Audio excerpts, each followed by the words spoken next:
quiet roundabout. Tonight we're going to a small, perfectly circular island garden that sits in the middle of a slow suburban roundabout. It's just a patch of greenery where cars move carefully around it. But if you stand inside it for a while, it feels like its own tiny world. The evening is soft when you arrive in the neighborhood, the sky already dimming to a deep blue, with a faint orange band still resting on the horizon. The road is wide here and very calm, with long, gentle curves and well-marked lanes that lead into the roundabout. Streetlights stand at regular intervals, their pale light just beginning to show on the pavement. You can hear the faint hum of distant traffic, but around this junction, everything moves slowly. As you get closer, you see the roundabout itself, a neat ring of asphalt encircling a raised island planted with trees and shrubs. Low stone curbing outlines the circle, pale grey and slightly scuffed where tires have kissed it over the years. Inside that line of stone, a narrow band of short grass acts as a soft border. In the center of everything, you can see the darker shapes of taller plants and a single tree silhouetted against the sky. A small pedestrian crossing leads toward the island, inviting you to step closer and explore. You wait at the curb for a moment as a compact hatchback glides past, its tires whispering on the road. The driver's window is open, and you catch the quiet rhythm of a radio playing something low and steady before the car completes the circle and disappears down one of the streets. When the way is clear, you step onto the painted white stripes of the crossing. The paint is slightly worn, with tiny chips and a faint roughness underfoot. You pass between two short black bollards that mark the entrance to the island, each one with a reflective strip that gleams faintly in the growing dark. A narrow path of small, pale gravel leads up and over the low curb and into the garden. The gravel shifts under your weight, making a soft crunching sound that feels satisfying and unhurried. As soon as you step inside the ring of stone, the sound of the road seems to soften. The roundabout continues to turn around you, but the garden feels still and contained, like the calm in the middle of a very slow, gentle world. The island is perfectly circular, and the path forms its own smaller circle just inside the grass border. The gravel is edged with a thin metal strip that keeps it tidy and stops it spilling into the lawn. Neatly trimmed low boxwood hedges mark out 3 little segments within the circle, dividing the garden into simple, pleasing shapes that all share the same centre. The hedges are dense and flat-topped, their leaves small and glossy, catching the sheen from the nearest streetlight. If you run your fingertips along the edge, the leaves feel cool and firm, and the hedge resists your hand with a faint springiness.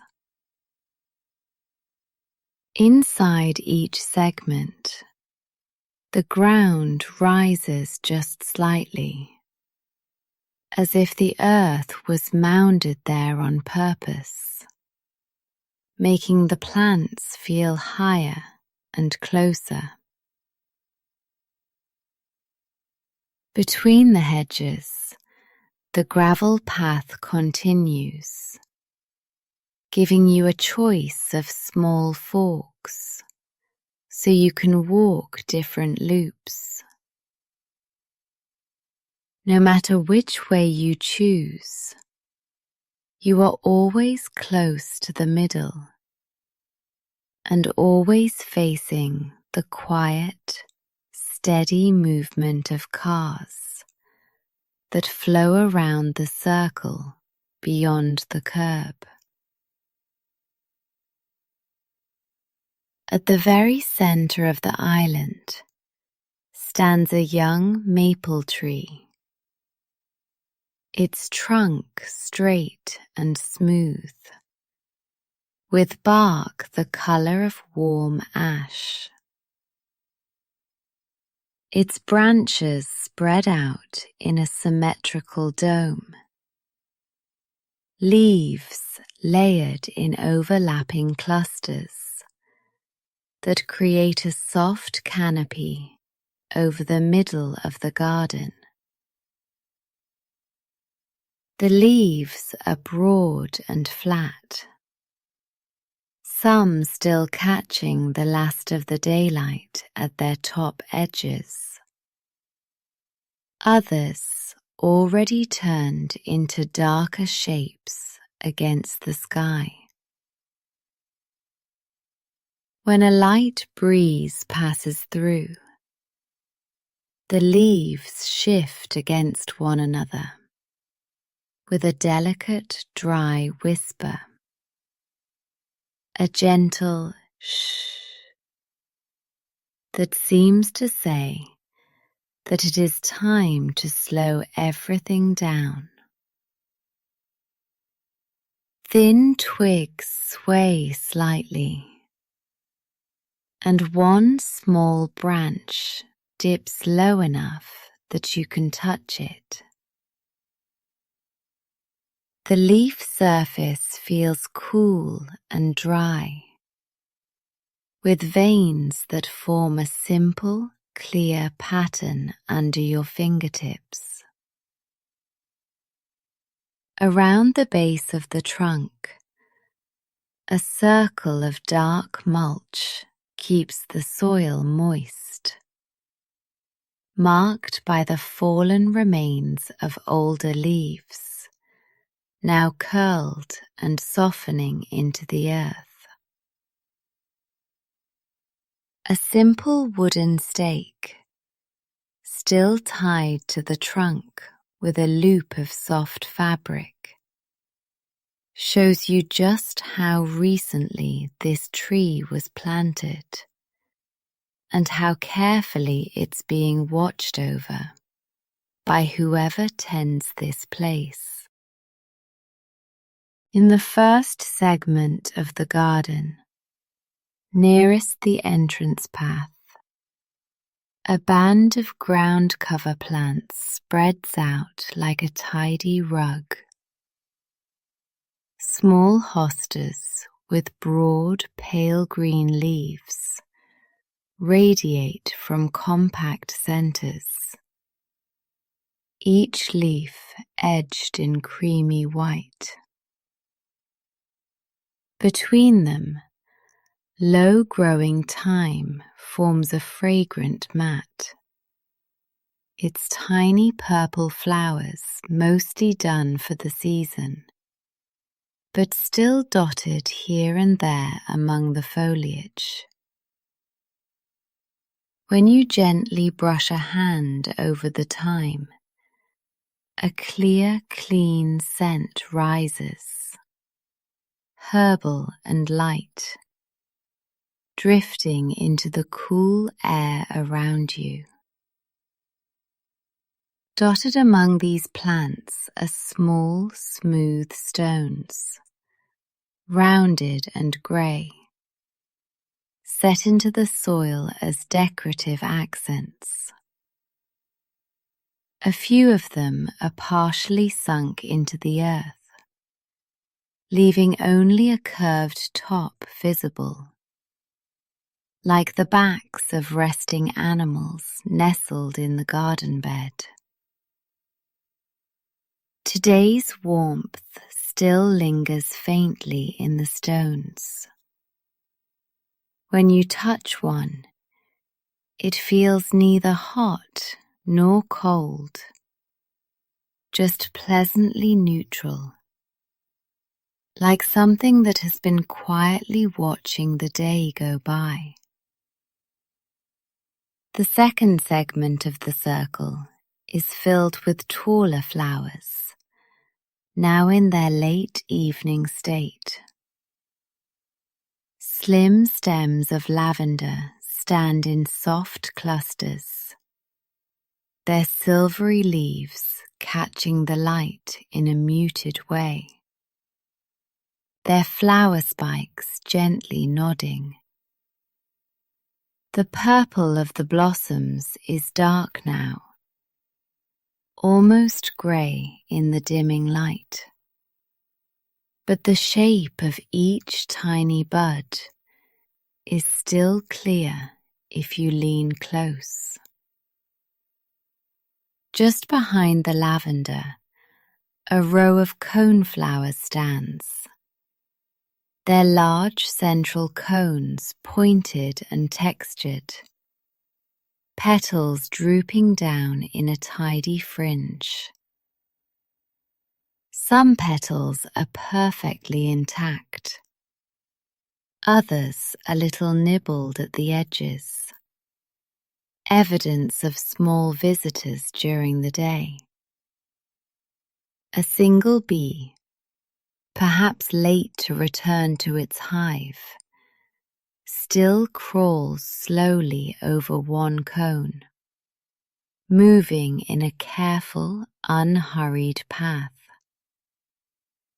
You can see the fine hairs on its body and the faint golden dust caught there, even as its movements grow slower.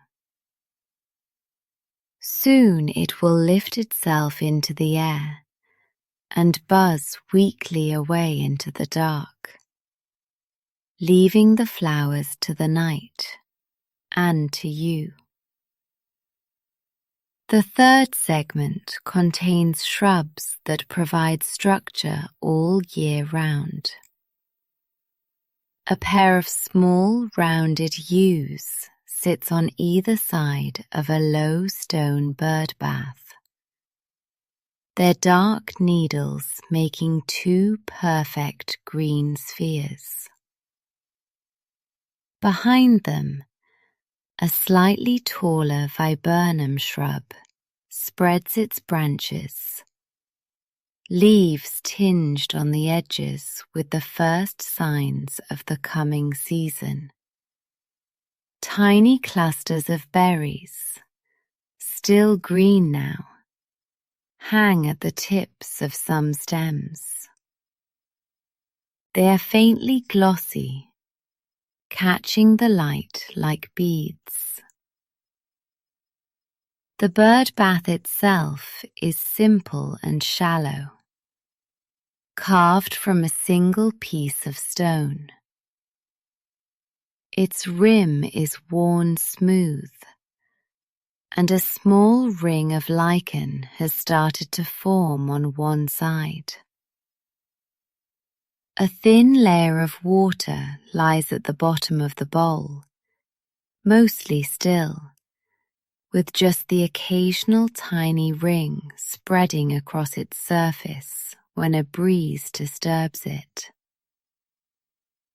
A single feather floats there, small and white, resting against the stone, like it has nowhere else to be just now. On one side of the island, between two of the garden segments, stands a bench made of slatted wood and simple metal supports. The wood is weathered to a soft grey, with faint lines where people's hands and coats have rubbed the surface smooth over the years. You sit down, and the bench gives the slightest creak, then settles easily beneath your weight.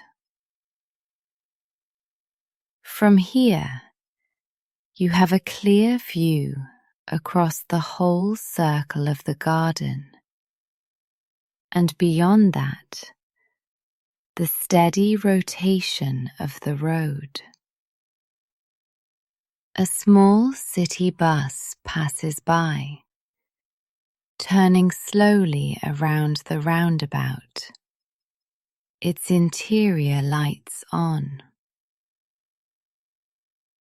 Through its windows, you can see empty seats, one passenger leaning their head against the glass, eyes closed, swaying gently with the motion. After the bus comes a cyclist, coasting carefully along the outer lane, wheels making a soft, rhythmic hiss on the pavement. The cyclist glances toward the island for a moment, then continues, disappearing down a tree-lined side street, leaving the sound of the tires and the faint ticking of a freewheel behind.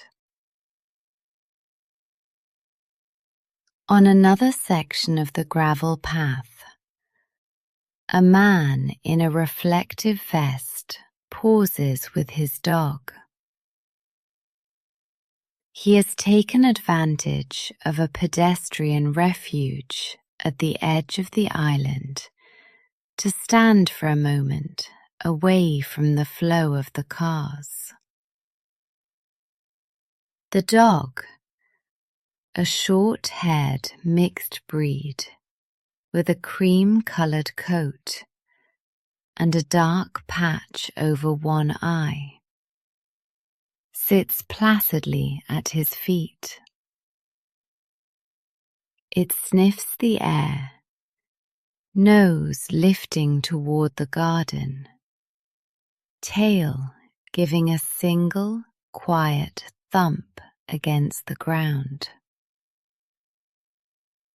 The leash hangs loosely between them, not pulled tight, just a soft curve that shows both are at ease.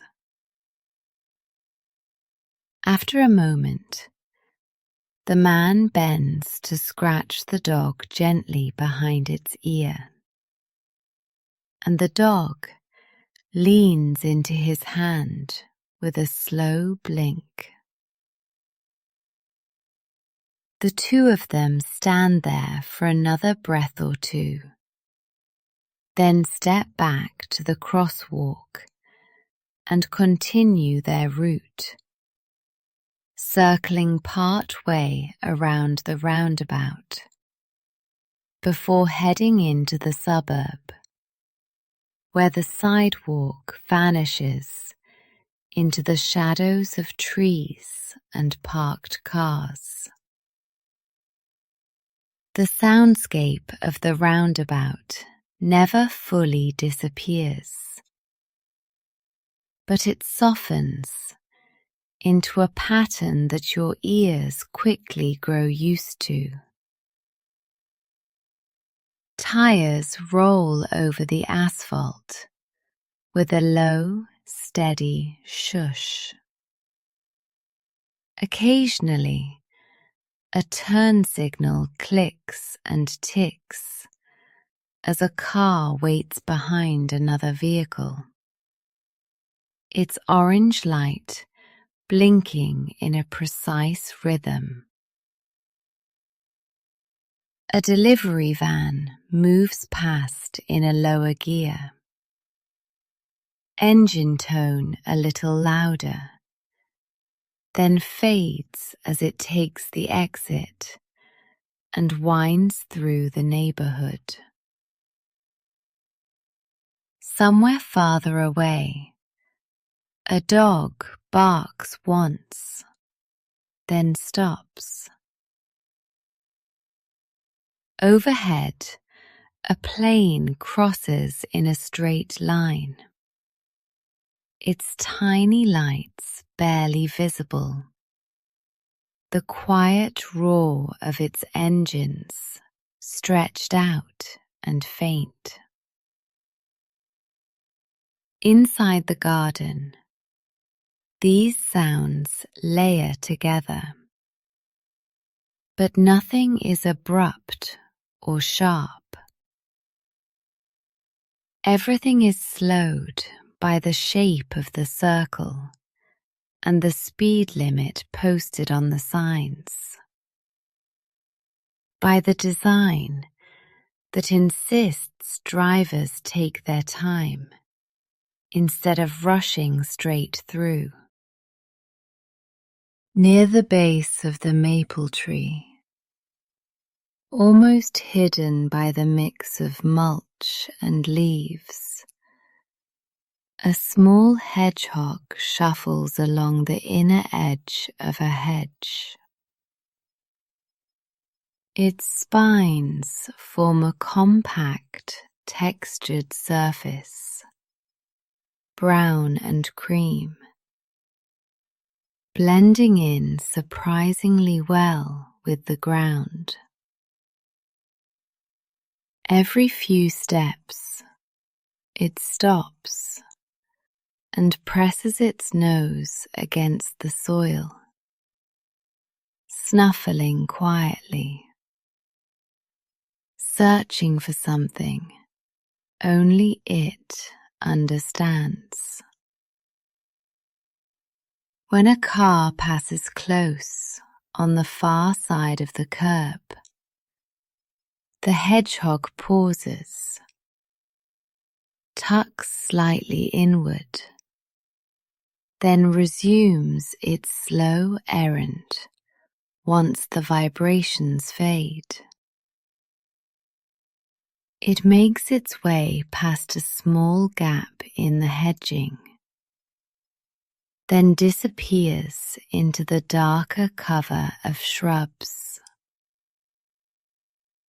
In another corner of the garden, a neighborhood cat appears, its body slender and agile. The cat steps lightly across the gravel path, paws almost silent, tail raised. It sits down just within the ring of light cast by a lamp. eyes narrowing as it watches a moth fluttering near the bird bath. For a moment, it seems like it might leap, but the moth drifts higher, and the cat simply follows it with its gaze until it vanishes into the leaves overhead. Looking out from the island, the neighborhood shows itself in simple, familiar shapes. On one corner, a small grocery store with its light still on brightens the pavement through its wide window. Shelves inside are neatly lined with boxes and jars, labels making rows of color. A single staff member pushes a broom along the floor, drawing a clean line of dust toward a small pile near the entrance. Across from the store, a row of houses sits slightly back from the road. Each has a short front yard bordered by low fences or hedges, with little paths leading to front doors. You see a tricycle tipped on its side in one yard, its front wheel still slowly turning from some recent movement. In another, a porch light glows yellow above a pair of shoes neatly left by the steps.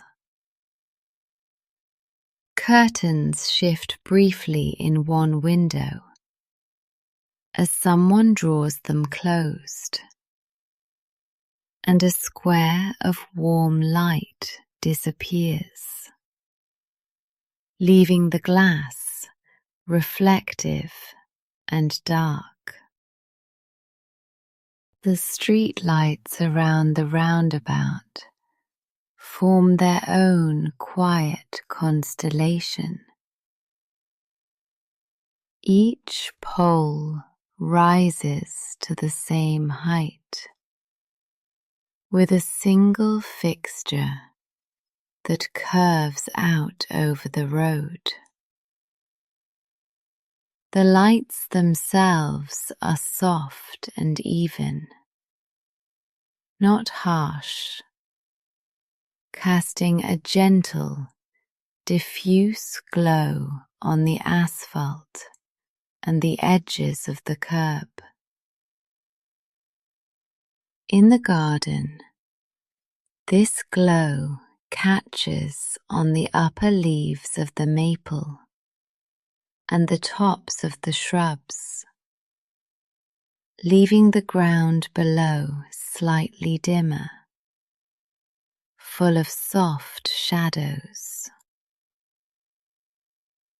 If you look up through the gaps in the foliage, you can see a few stars beginning to assert themselves in the darker patches of sky. Their points are faint but steady, like small pinholes in a deep blue fabric. The roundabout signs, with their simple arrows drawing the direction of travel, reflect the light in a clear, bright white whenever a car's headlights pass over them. They act as quiet guides, always pointing the same way, making sure everything keeps moving smoothly around your island. As the evening goes on, the traffic grows thinner. There are longer stretches where no cars appear at all, and the road around the garden becomes a quiet ring of grey with no movement on it. In these moments, you can hear smaller sounds in the garden more clearly. The crisp click of a beetle navigating a dry leaf. The faint rustle of grass as a breeze crosses the open areas between the shrubs. The distant hiss of a sprinkler coming to life in somebody's side yard, sending a rhythmic patter of water onto already damp soil. Occasionally, a bicycle bell rings far away, a brief, bright chime that doesn't seem rushed or urgent.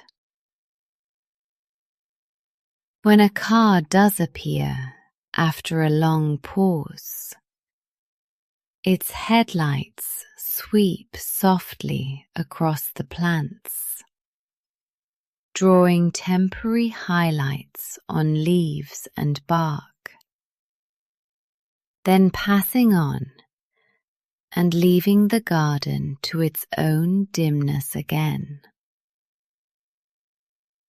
You rise from the bench and take another slow walk around the inner path, following the ring of gravel all the way around the circle. With each step, the crunch underfoot is the same steady sound. As you move, your perspective shifts gradually, revealing new angles on the same familiar elements.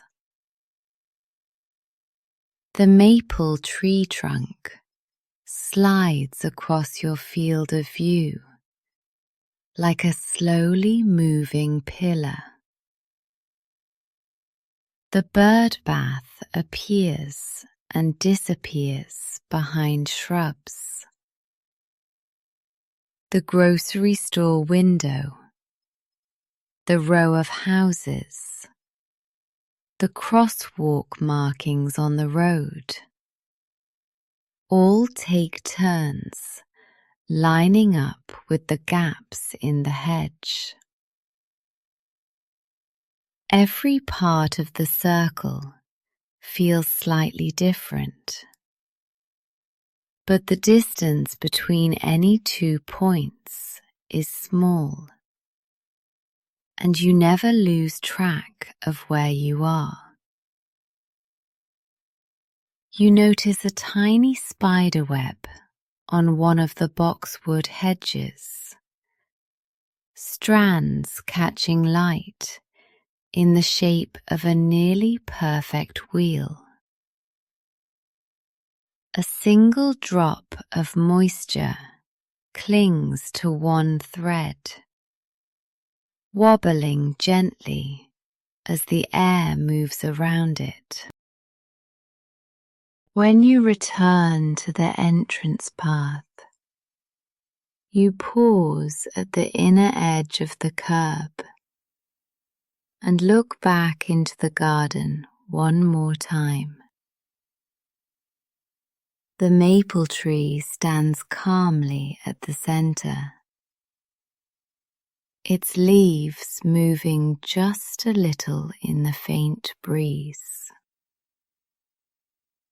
The 3 garden segments hold their quiet arrangements of hostas thyme, lavender, coneflowers, yews and shrubs. Each plant sitting where it has been placed, not demanding anything, simply existing. The bench waits along its section of path, empty again, its slats catching a soft stripe of light. Somewhere inside the hedges, the hedgehog is curled up in a sheltered spot, and the cat has drifted away to another part of its nighttime patrol. Around all of this, the roundabout loops steadily, the design of the road guiding each occasional vehicle into a slow, deliberate curve before letting it go on its way. You step gently back over the curb and follow the painted lines of the crosswalk to the other side. For a moment you look back, and the island appears framed between two bollards, a small, complete circle of green, surrounded by the wider circle of the road. The street lights glimmer on leaves and stone, making the garden look almost like a miniature park, carefully set into the asphalt. A final car glides around the roundabout, tires humming softly as it takes the exit and disappears into the calm grid of the neighborhood streets. The sound fades, and the garden in the center continues to be what it is, quietly living, quietly turning the slow, predictable movements of the road into a gentle background for its own small, steady world.